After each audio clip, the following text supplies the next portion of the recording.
Good morning students.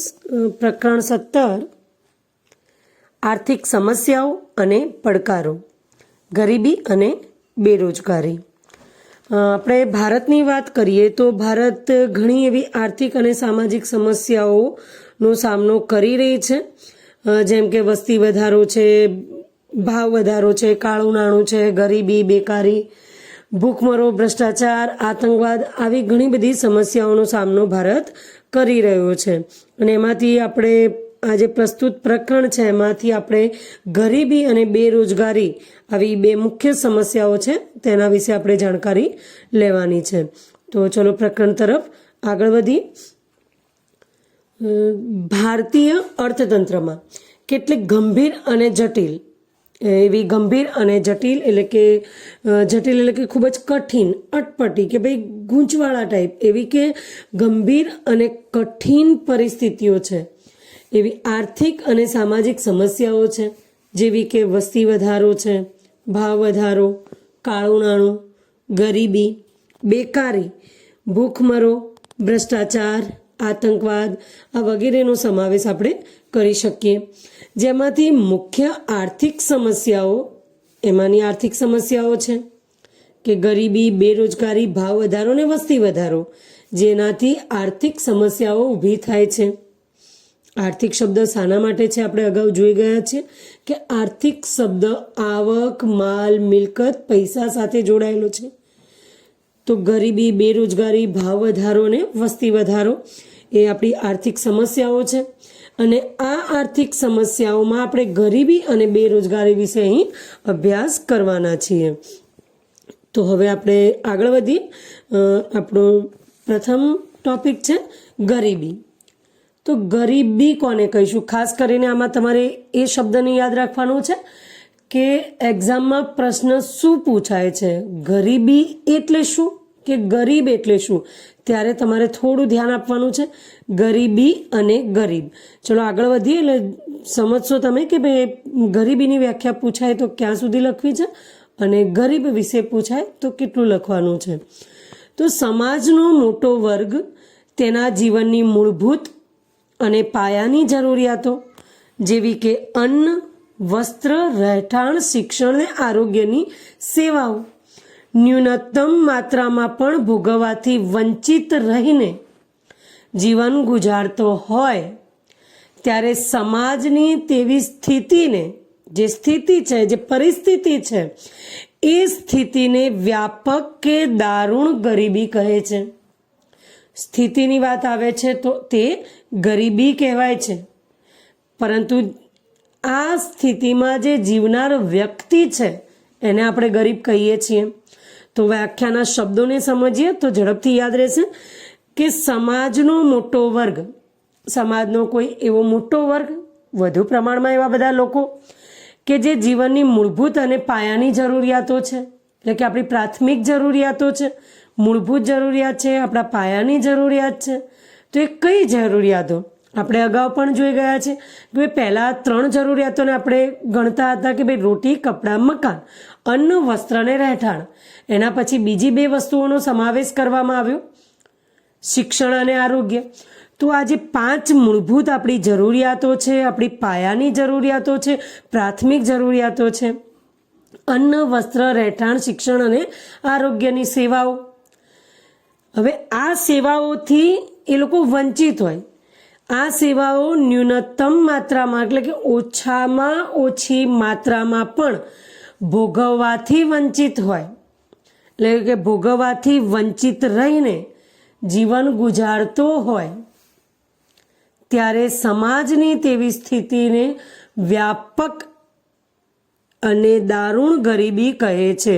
વ્યાપક એટલે કે ખૂબ જ ફેલાયેલી, ને દારૂણ એટલે કે અસહ્ય, ભયાનક, પ્રચંડ, નિર્દય, આવા કોઈ પણ અર્થમાં આપણે લઈ શકીએ કે અસહ્ય, ભયાનક એટલે કે વ્યાપક કે દારૂણ્ય ગરીબી કહેવાય છે.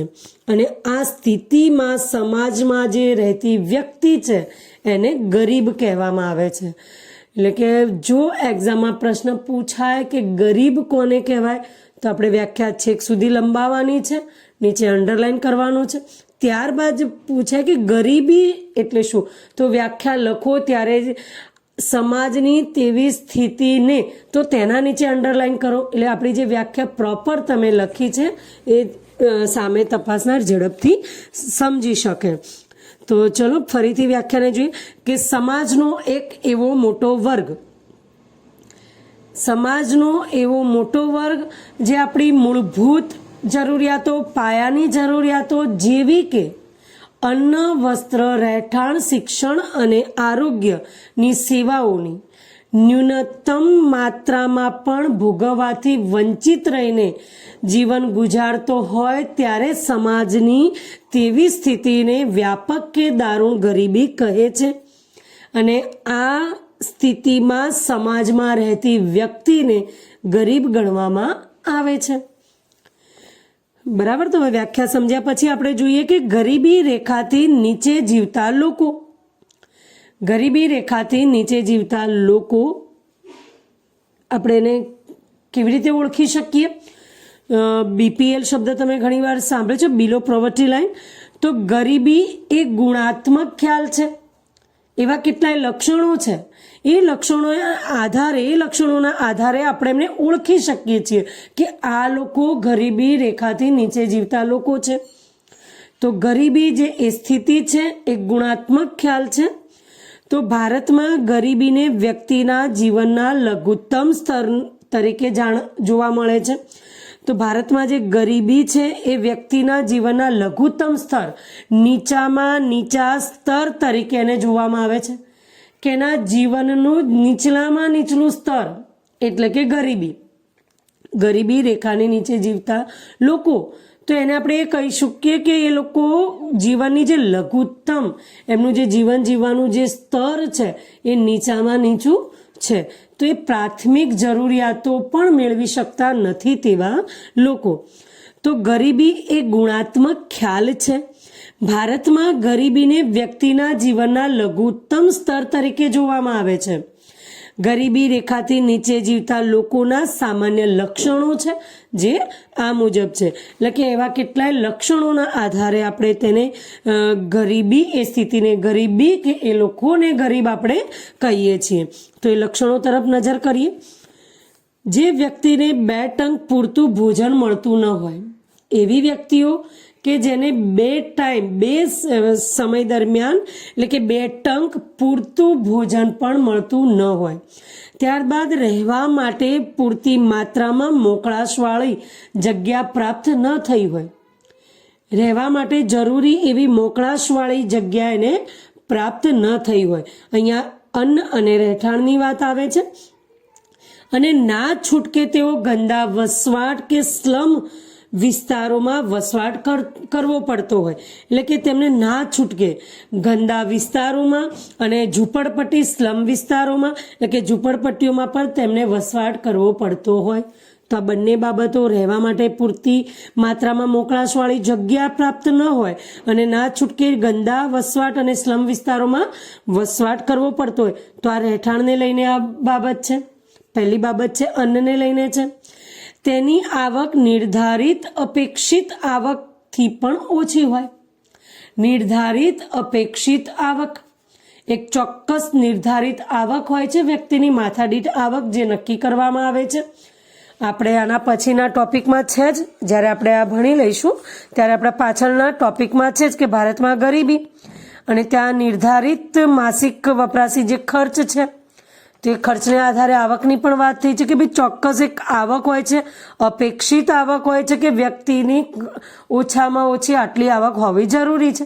તો આ નિર્ધારિત અપેક્ષિત આવક કરતાં પણ તેની આવક ઓછી હોય. તેનું આયુષ્ય રાષ્ટ્રીય સરેરાશ આયુષ્ય દરથી પણ ઓછું હોય. રાષ્ટ્રીય સરેરાશ આયુષ્ય જે દરેક દેશનું અલગ અલગ હોય છે, તો એ પ્રમાણે આપણા દેશનું જે રાષ્ટ્રીય સરેરાશ આયુષ્ય નક્કી કરવામાં આવ્યું છે તેના કરતાં પણ તેનું આયુષ્ય ઓછું હોય. તેનું આયુષ્ય રાષ્ટ્રીય સરેરાશ આયુષ્ય દર કરતાં પણ ઓછું હોય. ત્યારબાદ આપણે જોઈએ કે તેઓ મોટે ભાગે નિરક્ષર હોય. તેઓ નિરક્ષર હોય છે. શિક્ષણ પ્રાપ્ત કરી શકતા નથી, જેઓ સતત પોષણક્ષમ આહારના અભાવે નાના મોટા રોગોથી પીડાતા હોય છે. તો અહીં આરોગ્યની પણ વાત કરી છે કે તેઓ એટલે કે જે લોકો જેઓ સતત પોષણક્ષમ આહારના અભાવે મોટા ભાગના રોગોથી પીડાતા હોય છે, જેમના બાળકોને કુટુંબની આવકમાં વધારો કરવાની ફરજે ભણવાની ઉંમરે મજૂરી કે કામ ધંધે જવા મજબૂર થવું પડતું હોય છે, જેમના બાળકોનું કુપોષણના લીધે બાળ મૃત્યુનું પ્રમાણ ઊંચું રહેતું હોય છે. તો આ જે બધા લક્ષણો છે એ ગરીબી રેખા નીચે જીવતા લોકોના લક્ષણો છે. તો આ જે લક્ષણો છે તમારે યાદ રાખવા હોય તો પણ એક સરળ બાબત છે કે તમે કેવી રીતે યાદ રાખી શકો. તો સ્વાભાવિક છે કે અહીંયા ખાસ કરીને આપણા જે પ્રાથમિક આપણી જે જરૂરિયાતો છે અન્ન વસ્ત્ર રહેઠાણ શિક્ષણ ને આરોગ્યને લઈને, તો એ જરૂરિયાતોને તમે ધ્યાનમાં લઈને જે તે ટોપિક એકબીજા સાથે સંકળાયેલા છે તે ટોપિકને તમે ધ્યાનમાં લઈને એક ક્રમને આગા પાછો કરીને બી યાદ રાખી શકો. જેમ કે પહેલો ટોપિક છે કે જે વ્યક્તિને 2 ટંક પૂરતું ભોજન ન મળતું હોય તે, તો તેમાં આપણે જેઓ સતત પોષણક્ષમ આહારના અભાવે નાના મોટા રોગોથી પીડાય છે તે ટોપિક તમે લઈ શકો છો. ત્યારબાદ જેમના બાળકોનું કુપોષણના લીધે બાળ મૃત્યુનું પ્રમાણ ઊંચું રહે છે તેને પણ લઈ શકો. અને ત્યારબાદ તેમનું આયુષ્ય રાષ્ટ્રીય સરેરાશ આયુષ્ય દરથી ઓછું હોય છે તે ટોપિક પણ તમે એમાં લઈ શકો. જેમ કે રાષ્ટ્રીય સરેરાશ આયુષ્યની વાત કરીએ કે અપેક્ષિત આયુષ્યની વાત કરીએ તો ઘણા બધા દેશની અલગ અલગ હોય છે. જેમ કે ભાઈ નોર્વે છે તો કે 81.6 વર્ષનું આયુષ્ય છે. એ જ રીતે આપણે સ્વિટ્ઝરલેન્ડની વાત કરીએ તો 83 વર્ષનું આયુષ્ય છે અપેક્ષિત આયુષ્ય, અને ભારતની વાત કરીએ તો 68 વર્ષ એ આપણું એક સરેરાશ આયુષ્ય દર ગણાય છે. અને તેનાથી પણ જો વ્યક્તિ ઓછું જીવન જીવે છે તો એ ગરીબી રેખાથી નીચે જીવતા લોકોના લક્ષણોમાંનું એક લક્ષણ છે. જોઈએ છે કે હવે ત્યારબાદ આપણે બીજું કે ભાઈ રહેઠાણની વાત કરીએ તો કે ભાઈ એ લોકો મોકળાશવાળી જગ્યા તેમને પ્રાપ્ત નથી થતી, ગંદા વસવાટોમાં રહે છે, સ્લમ વિસ્તારોમાં ના છૂટકે એમને રહેવું પડે છે. તો આ રીતે તમે ટોપિકને થોડા આગા પાછા કરીને પણ તમે એને ઝડપથી યાદ રાખી શકો છો. અહીંયા જે વાત કે ભાઈ આયુષ્ય દરની વાત છે કે આપણે કે ભાઈ ઓછામાં ઓછું 68 વર્ષનું અપેક્ષિત આયુષ્ય છે, પણ આ જે આયુષ્ય છે એ વ્યક્તિની આ દરેક જરૂરિયાતો એને પૂરતા પ્રમાણમાં મળે છે અને એનું આરોગ્ય પણ સારું છે, દરેક જરૂરિયાતો એ પૂરતા પ્રમાણમાં મેળવે છે તો એ આટલું આયુષ્ય ભોગવી શકે છે. પરંતુ આ જે પ્રાથમિક જરૂરિયાતો છે એમાંથી જો એ કોઈ પણ જરૂરિયાતને નથી મેળવી શકતું કે ઓછા પ્રમાણમાં મેળવે છે તો ત્યાં ક્યાંક તકલીફ ઊભી થાય છે. આ જ રીતે આપણા શાળાકીય વર્ષો પણ કલ્પવામાં આવ્યા છે. તો આ રીતે આવક છે કે દરેક વસ્તુની એક ચોક્કસ એની રાષ્ટ્રીય સરેરાશ કે આયુષ્ય દર હોય, શાળાકીય વર્ષો હોય, તો આ બધું નક્કી કરવામાં આવ્યું છે. લગભગ આપણે પ્રકરણ 19માં આપણે એ અભ્યાસ કરવામાં આવશે તો ત્યારે વિગતેથી આપણે એના વિશે ભણીશું.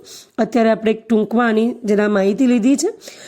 હવે છે કે ગરીબી રેખા નીચે જીવતા લોકોનું જીવન ધોરણ ઊંચું લાવવાના સરકાર દ્વારા કયા પ્રયત્નો થયા છે. તો ભાઈ ગરીબી રેખા નીચે જીવતા જે લોકો છે એના આપણે લક્ષણો જોઈ ગયા કે એને આપણે કેવી રીતે ઓળખી શકીએ કે ભાઈ કેવી રીતે નક્કી કરી શકાય કે આ ગરીબી રેખા નીચે જીવતા લોકો છે. હવે એ ગરીબી રેખા નીચે જીવતા લોકોનું જે જીવન સ્તર નીચું છે, લઘુત્તમ સ્તર છે, એને ઊંચું લાવવા માટે સરકારે કયા પ્રયત્નો કર્યા છે. જોઈએ કે ભાઈ ગ્રામીણ અને શહેરી બંને વિસ્તારોમાં ગરીબી રેખા નીચે જીવતા કુટુંબોની આવક ઘણી ઓછી હોય છે. એટલે કે ગરીબી રેખા નીચે જીવતા લોકો એ ચાહે ગ્રામીણ ક્ષેત્રે હોય કે શહેરી વિસ્તારોમાં હોય તો એમના કુટુંબની આવક ખૂબ જ ઓછી હોય છે. તેવા કુટુંબને અંત્યોદય કુટુંબો કે ગરીબી રેખા નીચે જીવતા કુટુંબ કહેવામાં આવે છે. તો સરકારે જે આવા કુટુંબો છે અંત્યોદય કુટુંબો તેમને ઓળખી કાઢીને ઓળખી કાઢીને રેશન કાર્ડના આધારે જાહેર વિતરણ વ્યવસ્થા શરૂ કરી છે કે બીપીએલ, આપણે જો કે બીપીએલ કાર્ડ હોય છે, એક રાશન કાર્ડ, એ રેશન કાર્ડ દ્વારા એમની નોંધણી થઈને એમને જાહેર વિતરણ વ્યવસ્થા દ્વારા એમને ખૂબ જ સસ્તા ભાવે અનાજ અને અન્ય વસ્તુઓ પૂરી પાડવામાં આવે છે. ત્યારબાદ બીજી એવી ઘણી બધી યોજનાઓ દ્વારા એમના આરોગ્યને લઈને, શિક્ષણને લઈને કે રહેઠાણને લઈને એવી કેટલી સુવિધાઓ સરકારે કરી છે, કેટલી એવી યોજનાઓ પણ સરકારે બહાર પાડી છે. આ દુકાનોને વાજબી ભાવની દુકાનો કહે છે. જાહેર વિતરણ વ્યવસ્થા હેઠળ એવી કેટલી દુકાનો ફાળવવામાં આવી છે કે લોકો રેશન કાર્ડ દ્વારા ત્યાંથી ખૂબ જ સસ્તા ભાવે એ દુકાનોથી અનાજ અને અન્ય ચીજવસ્તુઓ મેળવી શકે છે. આવા કુટુંબોને પ્રતિમાસ આવશ્યક ચીજવસ્તુઓ જેવી કે અનાજ, ખાંડ, તેલ, મીઠું, કેરોસીન વગેરે પૂરું પાડવામાં આવે છે. આ દ્વારા તેઓનું જીવન ધોરણ ઊંચું લાવવાના પ્રયાસો થઈ રહ્યા છે. જોકે આ દ્વારા ઘણી બધી એવી યોજનાઓ પણ ઘડવામાં આવી છે કે આ વર્ગોને શિષ્યવૃત્તિનો લાભ આપીને શિક્ષણ આપી શકાય. ત્યારબાદ સહાય દ્વારા એમના મકાનોના બાંધકામ માટે પણ કેટલી એવી સુવિધાઓ કરવામાં આવે છે. તો એવી ઘણી બધી સુવિધાઓ છે, ઘણી બધી યોજનાઓ છે જે સરકારે શરૂ કરી છે. હવે ગરીબી રેખાનો ખ્યાલ સૌપ્રથમ WHOના નિયામક બોર્ડ ઓરેઓએ કરી હતી. આ પ્રશ્ન ઘણીવાર પૂછાયેલો છે. ગરીબી રેખાની ગણતરીમાં કે માપનમાં હવે અનાજ, વસ્ત્ર, રહેઠાણ, શિક્ષણ, આરોગ્ય, પીવાનું ચોખ્ખું પાણી, વીજળી, સેનિટેશનની સુવિધાઓ, સફાઈની, સ્વચ્છતાની સુવિધાઓ છે. વાહન પરિવહન વગેરે પાછળ થતા વપરાશી ખર્ચ અને આવકને પણ ધ્યાનમાં લઈ કેલરીને આધારે જીવન ધોરણની નિશ્ચિત સપાટીને ગરીબી રેખા તરીકે ઓળખવામાં આવે છે. તો અહીંયા આપણે આગળ જોયું કે ભાઈ 5 ખ્યાલ હતા: અનાજ, વસ્ત્ર, રહેઠાણ, શિક્ષણ અને આરોગ્ય. તો આ વસ્તુની સાથે સાથે ગરીબી રેખાની ગણતરીમાં અને માપનમાં પણ પીવાનું ચોખ્ખું પાણી, વીજળી, સેનિટેશનની સુવિધા, વાહન પરિવહન વગેરે પાછળ ખર્ચતા જે વપરાશી ખર્ચ છે, જે આવક છે, તેને પણ ધ્યાનમાં લેવામાં આવી છે. અને કેલરીના આધારે જીવન ધોરણની નિશ્ચિત સપાટીને ગરીબ રેખા તરીકે ઓળખવામાં પણ આવી છે. તો આ રીતે સરકાર દ્વારા પણ પ્રયત્નો થયા છે. હવે આપણે જોઈએ ગરીબીનું માપન. તો ભારતમાં ગરીબી રેખા નીચે જીવતી વ્યક્તિઓની સંખ્યા જાણવા માટે 2 રીતો છે. એટલે 2 રીત દ્વારા આપણે ભારતમાં જે ગરીબી રેખા નીચે જીવતી વ્યક્તિઓ છે તેની સંખ્યા આપણે જાણી શકીએ છીએ. કોઈ એક કુટુંબ દ્વારા વિભિન્ન વસ્તુ કે સેવાઓ પાછળ કરવામાં આવેલ ખર્ચના આધારે, એટલે કે કોઈ એક કુટુંબ કે જેના દ્વારા વિવિધ વસ્તુઓ કે સેવાઓના પાછળ એ લોકો જે ખર્ચ કરે છે તેના આધારે, અને બીજું છે કે કુટુંબ દ્વારા મેળવેલ કુલ આવકને આધારે. અને અહીંયા કુટુંબ એટલે કે વધુમાં વધુ 5 સભ્ય સંખ્યાઓ નિર્ધારિત કરવામાં આવી છે કે એક કુટુંબમાં વધુને વધુ 5 સભ્ય હોઈ શકે. એટલે પછી કે કોઈ જગ્યાએ 3 હોય, કોઈ જગ્યાએ 7 હોય, પણ સરેરાશ કરીએ તો કે ભાઈ એક કુટુંબમાં 5 સભ્ય સંખ્યા નિર્ધારિત કરવામાં આવી છે. તો એક આ 2 પદ્ધતિથી જ ગરીબી રેખા નીચે જીવતી વ્યક્તિઓની જે સંખ્યા છે એ જાણી શકાય છે.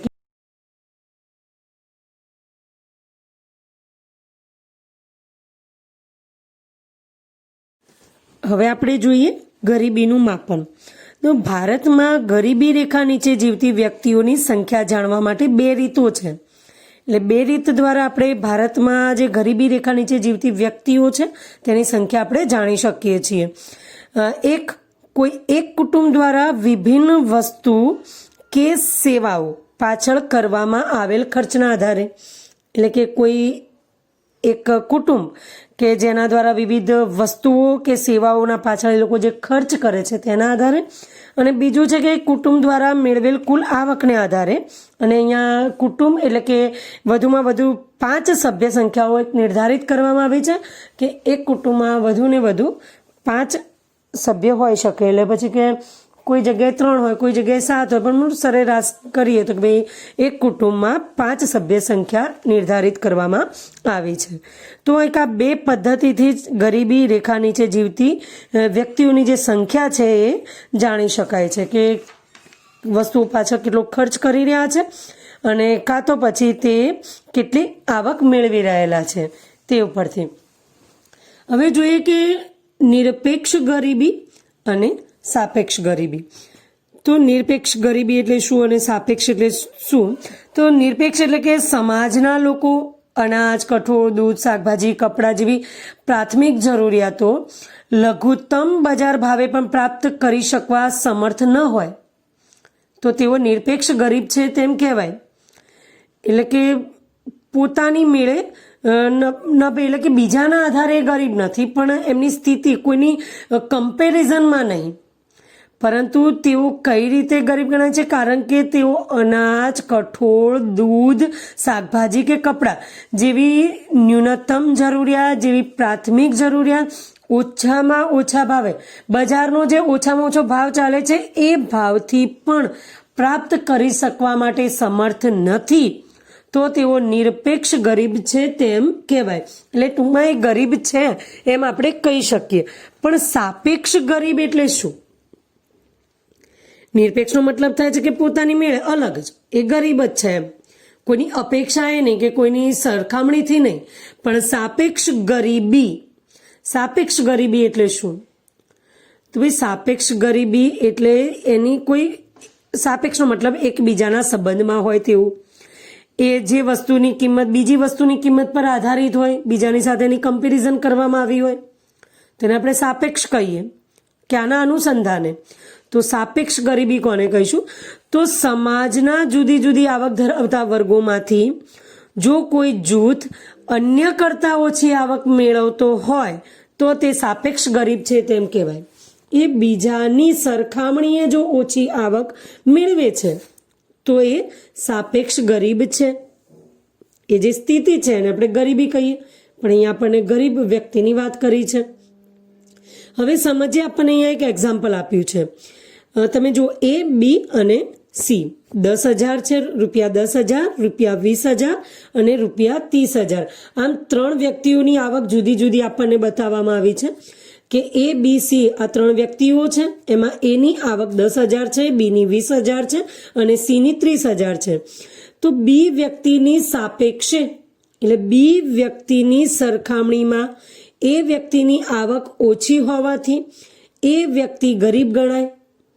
એટલે કે એ વ્યક્તિ જેની 10,000 આવક છે અને બી વ્યક્તિ જેની 20,000 આવક છે, તો બી વ્યક્તિની સાપેક્ષમાં એ વ્યક્તિ ઓછી આવક ધરાવે છે, માટે એ વ્યક્તિ એ ગરીબ ગણાય.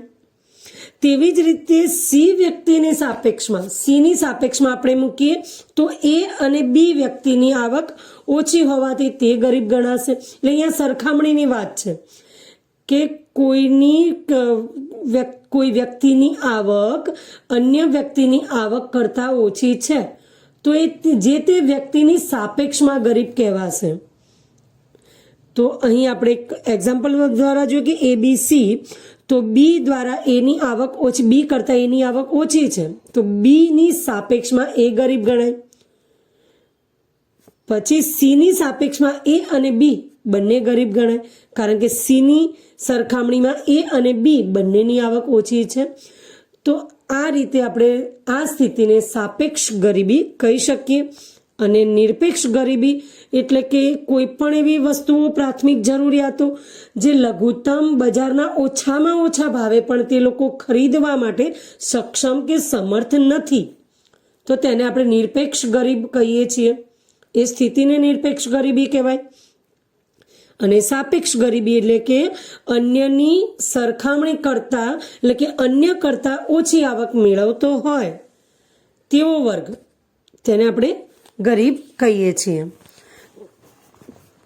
તો અહીં આજે આપણે આટલા સુધી કે ભાઈ ગરીબીનું માપન, નિરપેક્ષ ગરીબી, સાપેક્ષ ગરીબી એટલા સુધી લઈશું. નેક્સ્ટ લેક્ચરમાં આપણે ભારતમાં ગરીબી તેમજ ગરીબી ઉદ્ભવવાના કારણો વિશે જોઈશું. આજે આપણે જોયું કે ભાઈ ગરીબી કોને કહીએ અને ગરીબ કોને કહેવાય એ વ્યાખ્યા તમારે તૈયાર કરવાની છે. ત્યારબાદ ગરીબી રેખા નીચે જીવતા લોકોના જે લક્ષણો છે તેને તૈયાર કરવાના છે. ત્યારબાદ ગરીબી રેખાથી નીચે જીવતા લોકોનું જીવન ધોરણ ઊંચું લાવવા સરકારે કયા પ્રયાસો કર્યા છે એ તૈયાર કરવાનું છે. અને ગરીબી માપનની જે 2 પદ્ધતિઓ છે તેમાં નિરપેક્ષ ગરીબી અને સાપેક્ષ ગરીબી આ ટોપિક તમારે તૈયાર કરવાના છે. 10મું ધોરણ છે એટલે સમય ન બગાડતા જે ચાલે છે, જે સમજો છો, ભણો છો એ જ દિવસે એ વસ્તુ, એ ટોપિકને તૈયાર કરો એટલે પાછળથી તમારે વધુ સમય ફાળવવો ન પડે અને તમે મહેનત કરીને ખૂબ જ સારા માર્ક્સ મેળવી શકો. તો હવે મળીશું નેક્સ્ટ લેક્ચરમાં. ત્યાં સુધી રજા લઈએ. Thank you.